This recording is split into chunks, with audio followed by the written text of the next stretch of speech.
Vendo 5 acciones de una empresa y el valor accionario de esa empresa baja en 5 niveles. En un juego. En otro juego distinto, otro 18XX, hago lo mismo y no pasa nada. O baja un solo nivel. En otro juego, tengo una tarjeta especial. Se la vendo a la empresa que yo presido en hasta el doble del valor, por ejemplo. Y por lo tanto, le saco plata a la empresa y la pongo en mi patrimonio personal, que es lo que hace ganar la partida. En otro juego, eso no se puede hacer. Entonces, evidentemente que cuando se diseñan los juegos, el autor está pensando, ¿permito este tipo de maniobras de finanzas con los valores accionarios o con los dineros de las empresas, o los activos de las empresas versus los activos y pasivos de los jugadores? ¿O no lo permito? ¿O lo atenúo? Si lo permito, estaremos hablando de un juego esencialmente financiero o más financiero. En cambio, si priorizo que el jugador maneje mejor la empresa en el tablero, cómo ir creando las líneas férreas, dónde colocar las estaciones, ¿cierto? ¿Qué rutas intentar hacer? ¿Cómo lo hago de manera eficiente? Eso es más operativo. Yo no pretendo vender mi empresa, yo quiero hacer fuerte mi empresa. Y si tengo el mayor nivel accionario, 60% o más, evidentemente le dejaré las migajas a los demás. Evidentemente todos los juegos tienen cuestiones operativas y financieras. Por ejemplo, cuestiones financieras que todos los juegos tienen, el 99%. La compra de acciones. Evidentemente ahí hay una decisión de qué acciones elegir cuando me desprendo de esas acciones. Por lo tanto, el solo hecho de comprar y vender acciones ya es una maniobra financiera. Todos los 18XX lo tienen. Comprar y vender acciones. La posibilidad de que al vender baje el precio en casi todos los juegos existe. El tema está cuánto baja, ¿cierto? El hecho de que yo soy propietario de la mayor cantidad de acciones de una empresa, soy el presidente de la empresa y vendo todas mis acciones y dejo a otra persona como presidente, con las obligaciones que eso puede implicar, especialmente de comprar tren, es una maniobra financiera, ¿cierto? Mis finanzas, yo vendo mis acciones, mi activo fijo constituido por las acciones lo transformo en cash y lo invierto en otra parte. Es una maniobra financiera y esa la tienen todos los juegos 18XX. En materia operativa, en todos los juegos hay que preocuparse efectivamente de ser eficiente en cómo construir las líneas en el tablero, dónde colocar las estaciones, qué trenes comprar, espero el siguiente tren o no lo espero en todos los juegos. ¿Cuántos trenes comprar al principio? ¿Cuándo retener para comprar un tren? En todos los juegos. Por lo tanto, hay cuestiones operativas típicamente en rondas operativas y cuestiones financieras típicamente en rondas accionarias, pero también se pueden ver cuestiones financieras en rondas operativas en todos los juegos. Pero sin embargo, y ya veremos a continuación, hay juegos donde el perfil financiero es más acentuado que en otros, y en otros el aspecto operativo es más acentuado. Y esos acentos son los que pueden hacer la diferencia para ganar una partida o perderla estrepitosamente. Por eso es que hay consenso en general, 99% de los jugadores y los que más han jugado, es que efectivamente ese dilema se da. Y lo grafican en los juegos en que se inició esto de los 18XX en 1829 y en 1830. El primero más bien operativo y el segundo más bien financiero. Entonces ahí parten las dos grandes familias, podríamos decir. Voy a analizar a continuación cuáles son los elementos financieros que uno pudiera advertir en tanto en rondas accionarias como rondas operativas e incluso la fase inicial para darle ese cariz a un juego. Y, a contrario sensu, entonces, ¿cuáles son los elementos que dan un perfil más operativo? Vamos a revisar 13 parámetros para definir si es financiero o no un juego. Luego vamos a analizar mi ludoteca de juegos 18XX y le vamos a ir asignando puntuación a cada uno de estos parámetros. A los más importantes, los más decisivos, le vamos a dar 3 puntos, luego 2 y a los menos decisivos 1 punto. ¿Ok?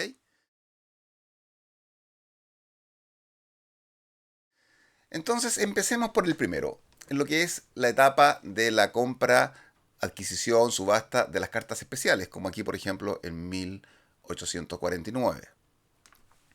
Una cuestión que decide si es financiero o no es la posibilidad de que el jugador pueda venderle estas cartas precisamente a la empresa. Mejor dicho, yo presido la empresa y la puedo comprar. Aquí hay dos posibilidades. Uno, que la compre hasta el valor nominal, valor de costo. Por ejemplo, aquí estamos viendo la primera costó 20 pesos, hasta 20 pesos. O algunos que permiten venderla hasta el doble. O por lo menos con 50% de recargo. Desde luego, si no se permite comprar por parte de la empresa ninguna carta especial, evidentemente es operativo. O si se le permite comprar hasta el valor nominal, está un poquito atenuado la posibilidad de que yo, al venderle una carta a un valor incluso superior al nominal, al superior al de mi costo, lo que yo hago es traspasar activo precisamente de la empresa al jugador. Entonces, típicamente aquí el jugador va a empezar a usar la carta especial para sacar un ingreso ronda operativa tras ronda operativa hasta que en un momento dado estime que va a necesitar dinero para comprar acciones. La empresa ya tiene un capital importante porque ya está capitalizada, ya ha recibido una cantidad importante de dinero y puede efectivamente venderle la carta a la empresa y con eso, claro, desmejora un poco la empresa y ahí hay que decir hasta qué punto, pero mejoro mi finanza personal y inmediatamente en la siguiente ronda accionaria podré mejorar mi portafolio. Entonces, este es el primer elemento que define si un juego tiene estas cuestiones o no las tiene. Y esto se le puede dar una valoración. Yo le he dado un punto si es que permite la venta de cartas y un punto más si es que efectivamente se puede vender a un precio superior al nominal.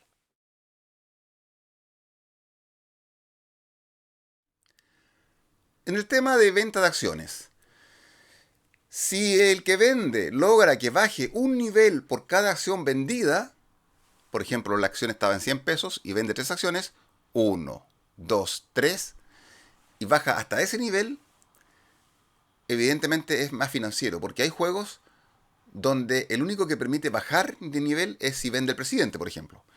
Algunos juegos no baja simplemente, ¿cierto? Los más enfocados en el 1829. O si baja, yo vendo 3 acciones y baja un solo nivel. Ahora, este es un elemento importante, diría yo, que no todos los juegos tienen esto de que baje un nivel por cada acción. Generalmente es baja un solo nivel por todas las acciones vendidas. Tratan de alguna manera, morigerar el efecto. Pero estos son elementos totalmente financieros, ¿cierto? Uno saca ventajas económicas con maniobras bursátiles en este caso. Financiero bursátiles.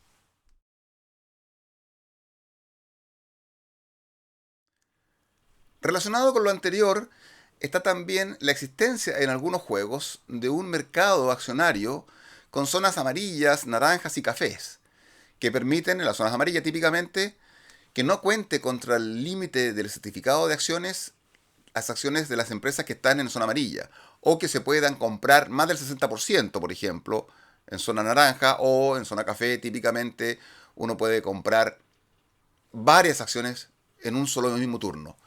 Normalmente se compra una acción por turno y se pueden comprar varias. Entonces, hay algunos jugadores, yo no lo he intentado, que utilizan esta posibilidad de hacer bajar el precio accionario de manera un poco artificial para tener muchas acciones de una empresa sin el límite que coloca el juego y de esa manera tener una ventaja financiera al final de la partida. O lo mismo la posibilidad de comprar muchas acciones de un solo golpe, ¿cierto? O ser propietario del 100% de la empresa, en circunstancias que normalmente no se podría hacer. Entonces, esta posibilidad que da algunos juegos también es netamente financiera eso. Eso no es cómo se desempeña la empresa en el tablero, en el mapa, con las estaciones, con los tracks, sino que netamente cómo yo manejo mi portafolio para sacar una ventaja posicional desde el punto de vista del valor del mismo o de los dividendos que voy recibiendo. Esto yo lo considero una importancia de valor uno, ¿cierto? ¿Por qué? Porque no es tan común el uso de esto y con un punto de valoración yo creo que está bien. Respecto a la compra-venta de acciones, hay algunos juegos, como el 1830, que permiten en el turno del jugador comprar y luego vender. Típicamente, la mayoría de los juegos es vender y luego comprar. Entonces, en 1830 yo compro una acción roja y la puedo vender en el mismo turno. O sea, prácticamente ni siquiera me la pasan. O sea, compro una acción roja en 100, la vendo inmediatamente y baja en un nivel. Es una maniobra que se puede hacer eventualmente. Particularmente es interesante si es que yo ya he comprado varias acciones rojas, ¿cierto? Y vendo en mi turno, compro una última, una quinta, vendo todas las acciones rojas y baja. Entonces, es una maniobra bastante dura, bastante dolosa, podríamos decir, que pocos juegos la tienen. Le doy una valoración de 3, precisamente porque es bastante indicativa de cuál es el afán del jugador. Nuevamente, esto no tiene nada de operativo. Esto es netamente superficial, artificial. También en ronda accionaria. ¿Hay limitación para vender? Por ejemplo, algunos juegos dicen que para poder vender acciones la empresa tiene que haber operado antes. O tiene que tener un tren, ¿cierto? O si vende las acciones y no tiene tren, va a haber reducido el precio accionario. O si por cada venta, por ejemplo en 1880, yo voy a perder una X cantidad de dinero. Es decir, se castiga la venta en determinadas circunstancias. No hay libertad para vender. Entonces, evidentemente que si hay plena libertad, incluso pudiendo vender, aunque la empresa no haya operado siquiera, eso tiene una cierta connotación financiera. Y yo le doy una valoración de 2 puntos a este aspecto. ¿Cuántas acciones puedo tener de una empresa? ¿50%? ¿60%? ¿100%?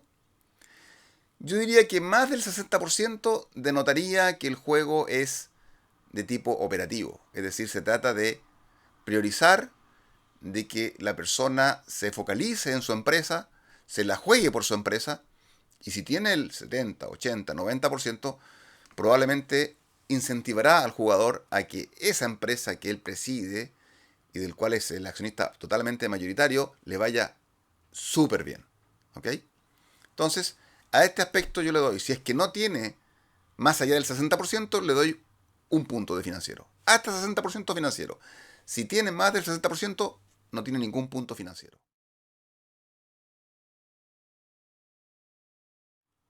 ¿Puede un presidente tener el certificado de presidencia con más del 20%? Hay juegos que sí. Por ejemplo, en 1880.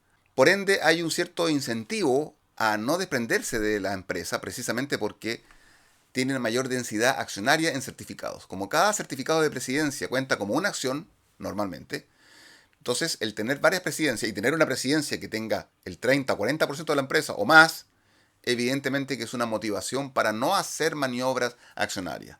Entonces, yo le doy un punto de valoración financiera a todos aquellos juegos que no tienen más del 20% de valor para el certificado de la presidencia. De esta manera queda inmediatamente fuera un juego como 1880. Cuando la empresa reparte dividendos, ¿cuánto avanza hacia la derecha el valor accionario? Por ejemplo, aquí en 1860. Si reparte el doble, avanza 2 espacios. Un salto doble. 3 veces, 3 espacios, 4 veces o más, 4 espacios. Evidentemente que esto premia el mejor desempeño de las empresas. Y yo considero que es un aspecto operativo principalmente. De esta manera, si un juego avanza solamente un espacio hacia la derecha, yo considero que es más bien de índole financiero y le doy un punto. Esto es totalmente arbitrario, por supuesto, ¿ok? Pero mi experiencia me indica que los operativos más bien se tienden a dar estos saltos. Obligación de comprar tren en ronda operativa. Esto es un clásico. Hay juegos como 1830 que si la empresa no tiene una ruta viable, o sea, no conecta su base o alguna estación con otra estación, no hay cómo hacer correr un tren, no está obligado a tener un tren. Y por lo tanto yo puedo tener una empresa con una mera estación y no construye nada, a pesar de que está operativo, no construye y por lo tanto va a ir bajando de valor accionario por no repartir dividendos, pero le permitiría toda la plata que coleccione con la venta de acciones o con la capitalización completa, tenerla en tesorería y eventualmente traspasarla con alguna maniobra como comprarle un tren muy malo a otra empresa. O eventualmente comprar un tren y luego ese tren ser comprado por otra empresa. ¿Ok? Pero ahí se pueden hacer maniobras precisamente con una empresa de papel, una empresa que no está operando porque no tiene ruta comercial. Hay otro juego, la mayoría, en que efectivamente la empresa está obligada a comprar tren y lo dice en estos términos, tenga o no tenga ruta comercial viable. Este segundo caso impide hacer esto de las empresas de papel. ¿Qué quiere decir esto? Que el autor no está priorizando estas maniobras financieras. No bursátiles, estamos hablando de financieras. Por eso es que cuando uno habla de juegos bursátiles, que lo financiero es relacionado con lo bursátil, no siempre. Hay cuestiones operativas donde efectivamente tienen una connotación financiera como la que estamos dando. A este factor yo le doy una valoración de 3 puntos. Es decir, si le permite a la empresa saltarse la obligación de comprar tren, 3 puntos de financiero. Nuevamente en ronda operativa, compra de trenes entre empresas. ¿Hay limitaciones? Es decir, si le queda, como ejemplo en 1860, le queda un único tren a la empresa a la que estoy comprando, no se lo puedo comprar, eso es una limitación. ¿Ok? O el valor está predefinido. En cambio, si no hay limitación y yo le puedo comprar desde un peso hasta lo que tenga la tesorería, la empresa que está comprando, evidentemente estoy fomentando la posibilidad de traspasar activos financieros entre dos empresas que yo manejo, ¿cierto? Compro o vendo a precios ridículos entre dos empresas. Si eso se permite, es financiero. Si se castiga, el autor no quiere que se hagan estas maniobras, está priorizando que se haga un juego más tranquilo, más pacífico, entonces es más operativo. A este elemento yo le doy una valoración de un punto de valor financiero a los que efectivamente no ponen limitación y permiten estas ventas entre las empresas.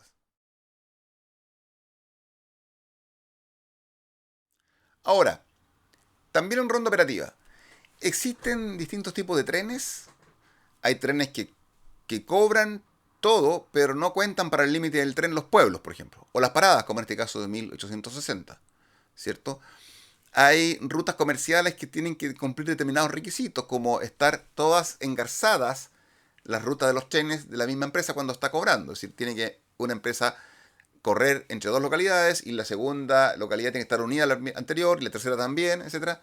O sea, hay limitaciones operativas. O, como en 1849, hay trocha angosta, trocha ancha, hay cambio de trochas. También, por ejemplo, en 1848, que cuando cambia de región en Australia tiene un mayor costo los trenes, etcétera. Cuando hay elementos que obligan a tomar decisiones operacionales en el manejo de la empresa en ronda operativa respecto a qué tipo de trenes comprar, si es que hay dos tipos de trenes distintos, por ejemplo, 1824 hay trenes mineros, por ejemplo, eso es de índole operativo, es decir, el jugador tiene que concentrarse en este aspecto, aspectos que en otros juegos más financieros no existen, son más sencillos en el manejo de las rutas comerciales o la existencia de trenes o el tipo de vías. Entonces eso evidentemente tiene que ser considerado. Yo estimo de que si carece de estos elementos novedosos de trenes, de trochas, de exigencias para rutas comerciales, es más financiero. Y a eso le doy un punto. O sea, en este caso por omisión, si no lo tiene, le daría un punto financiero a ese tipo de juegos.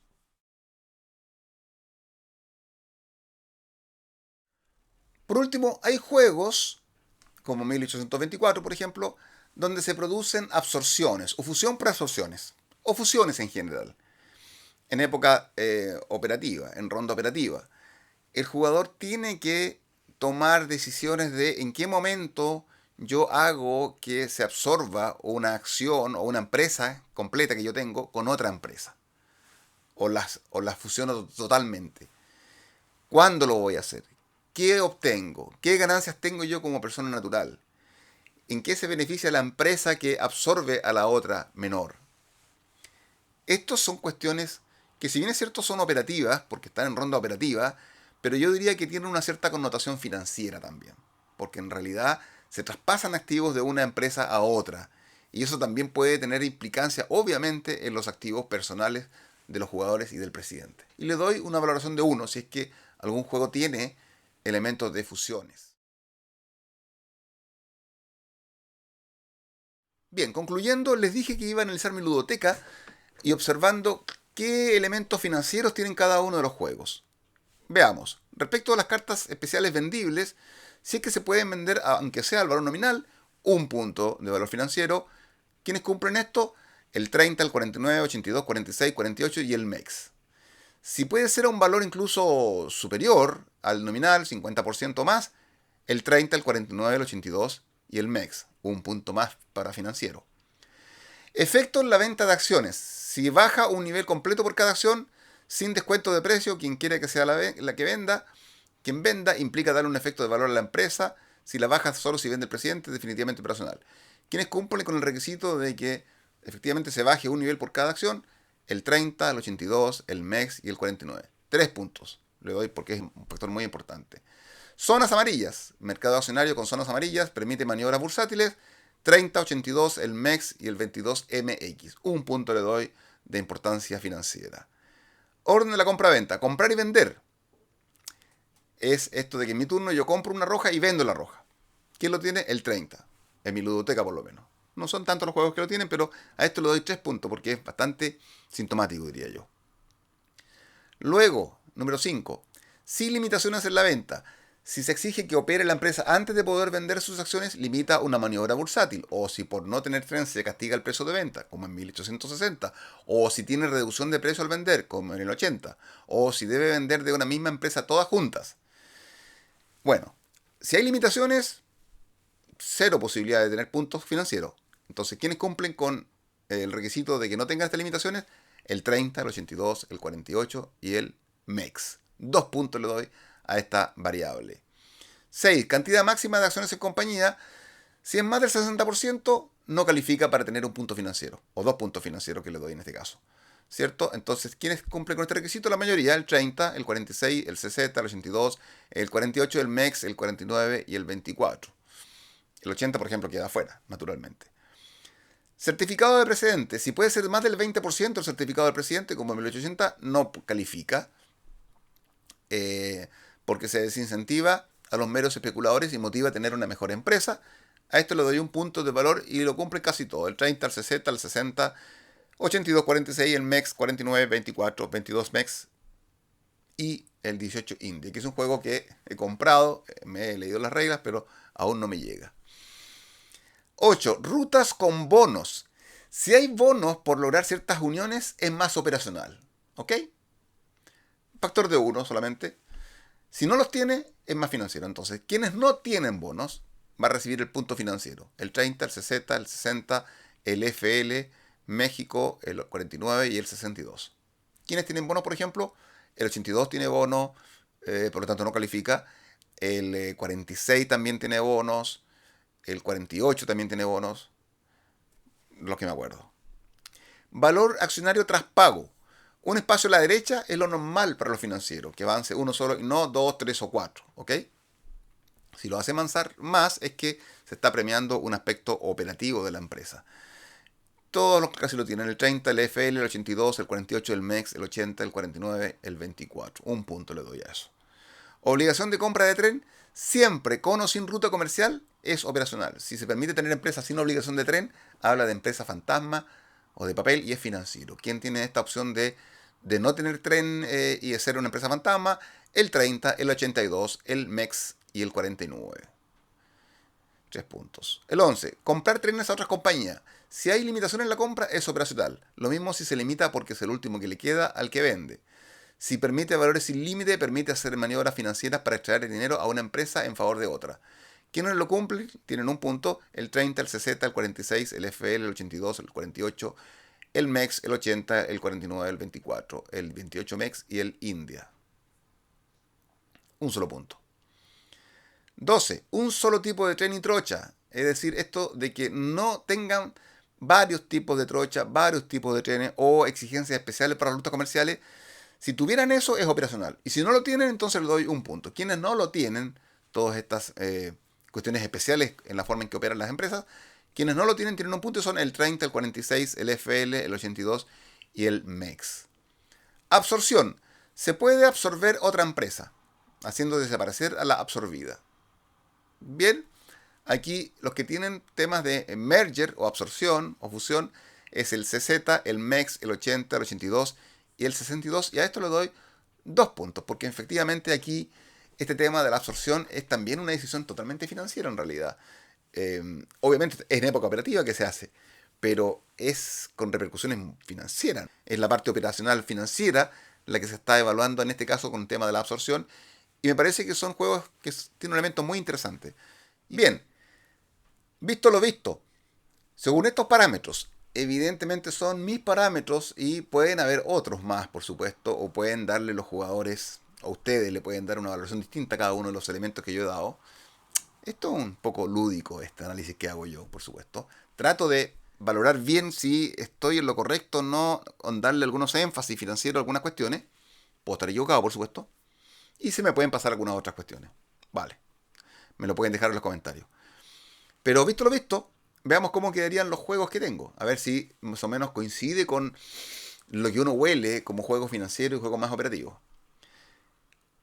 Entonces, con puntos financieros, queda en primer lugar el MEX, que le gana al 1830, con 20 puntos. Luego el 30 con 19, el 82 con 17, el 49 con 14, el 48 con 7, el 46 con 6 puntos financieros, el 60 con 7, el 24 con 5, el 22 MEX con 5, el 80 o China con 4, el Florida FL con 3, el 62 con 3 y el India con 2. El India está muy basado en 1829. De hecho, ahí vender acciones no baja de valor la empresa. Al final de cuentas, se da bastante porque todo el mundo tiene en mente esto de que el 30, el MEX, el 82, que es el 82 como una copia del 30, ¿cierto? Son financieros, lo mismo que el 49. Yo diría que hasta el 49 uno tiene claridad de 49 para arriba, todos dicen son financieros, ¿cierto? Ahora el 48, el 60, 24, eso está como una cosa intermedia, porque efectivamente no es fácil hacer un juego netamente financiero o netamente personal. Tienen elementos de todo. Y por eso es que alguien podría decir que esta calificación es un poquito artificiosa. Pero no, yo creo que es verdadera y es útil. ¿Por qué?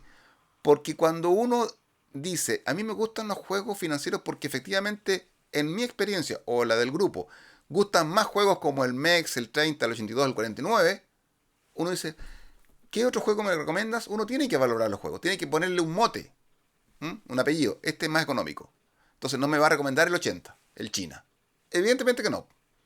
¿Cierto? Entonces es bueno calificar. Ahora, el CZ, el 46, claro, ahí empieza a ser más cuestionable la calificación.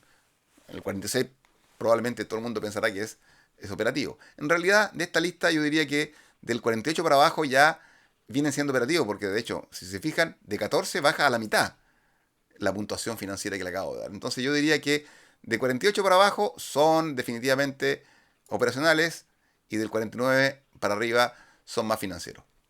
Dentro de mi ludoteca.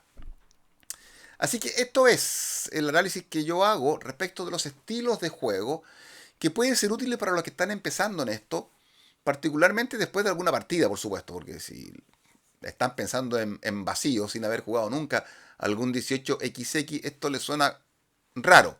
Ahora, una cuestión sí les puedo decir, que probablemente los elementos financieros y los juegos financieros son algo más distintivo de los 18XX. Porque esto de tener un juego donde uno tiene un capital para la empresa o un patrimonio para la empresa distinto del patrimonio del jugador es bien diferenciador de los 18XX. A pesar de que hay otros juegos como el Power Grid Stock Companies que lo tiene, ¿cierto? O el Steam Barons también lo tiene. Entonces, pero es bien distintivo. En cambio, los juegos más operativos, donde este elemento de los dos patrimonios que empiezan a jugar con los temas financieros, de traspasarse las platas, etcétera, etcétera, en los operativos no se da tanto, se da menos, se parecen más a un euro. Es decir, si yo juego un juego como Age of Steam o Planet Steam, ¿cierto? O un Power Grid tradicional, en el fondo el jugador es la empresa. Usted es dice el juego, usted es un empresario. No hay dos patrimonios. Entonces, el futuro de lo que yo estoy haciendo no va a poder ser interferido por los demás en el sentido de que se van a hacer partícipes de lo que yo hago bien comprando acciones de mi empresa. Eso no existe en esos juegos. Y las maniobras de yo me desprendo de mi empresa para afectarte a ti o bajar el valor accionario de la otra empresa no existen en estos juegos euros, típicamente. Por lo tanto, yo creo que a quien le gusta más los euros y quieren hacer un paso un poquito más suave a los 18XX, los operativos pueden ser más asequibles, más amables. Sin embargo, en mi concepto, lo que es más distintivo de los 18XX son efectivamente los más financieros, como los que aquí tengo, u otros que no los he colocado acá, como por ejemplo el Chesapeake, que también es una copia en general del 30, pero evidentemente le han eliminado algunas cosas financieras, ¿cierto? O el 1889, o el 1817, que son netamente financieros. Y evidentemente hay un montón de otros operativos que tampoco he colocado acá. Pero analizar mi ludoteca me ha servido para encontrar estos elementos distintivos que si ustedes lo usan para sus juegos también pueden llevar a ciertas conclusiones respecto de dónde calificar aproximadamente a cada uno de sus juegos 18XX. Probablemente un tiempo más haré una segunda versión de esto, analizando otros juegos o afinando un poco la puntería con la valoración que hago de algunos elementos o entendiendo más algunos de estos elementos para que efectivamente el análisis sea mucho más efectivo y más correcto.